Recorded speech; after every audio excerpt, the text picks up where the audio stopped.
एखाद्या राज्यामध्ये सरकार बदलल्याच्या नंतर किती फरक पडू शकतो याचं एक उदाहरण तुम्हाला मी सांगतो. गेल्या 12 वर्षापासून म्हणजे 2014 पासून केंद्र सरकार हे पश्चिम बंगालच्या तत्कालीन सरकारला विनंती करत होतं की जी भारत बांगलादेश बॉर्डर आहे या बॉर्डरवरती 600 एकरची जी जागा आहे ती तुम्ही आम्हाला द्या, आम्हाला त्यावरती फेन्सिंग करायचं. 12 वर्षापासून मागणी करत होतं केंद्र सरकार, पण तत्कालीन सरकारने ती मागणी त्यांची पूर्ण केली नाही. तुम्ही जर बघितलं तर भारत बांगलादेश हा अत्यंत सेन्सिटिव्ह बॉर्डर आहे. इथं मोठ्या प्रमाणामध्ये human trafficking, drug smuggling, cattle smuggling या मार्गे होत असतं मोठ्या प्रमाणामध्ये. पण तरीसुद्धा तत्कालीन सरकारने आपल्या वोट बँकच्या राजकारणासाठी ती जागा जी होती ही केंद्र सरकारला दिली नाही.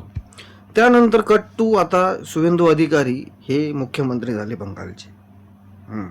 आणि त्यांनी पहिला निर्णय घेतला की तो भारत बांगलादेश बॉर्डरवरती फेन्सिंग बांधण्यासाठी जी जागा लागते आहे ती जागा 45 दिवसामध्ये केंद्र सरकारला देण्याचा. म्हणजे तुम्ही एक विचार करा की वोट बँकच्या राजकारणासाठी सुरक्षितेबरोबर त्यांनी कॉम्प्रोमाइज केलं. म्हणजे किती मोठी घटना आहे की अत्यंत सेन्सिटिव्ह असणाऱ्या या भागामध्ये फेन्सिंगची गरज असताना सुद्धा राज्य सरकारच्या आडमोठीपणामुळे ही फेन्सिंग 12 वर्ष होऊ शकली नाही.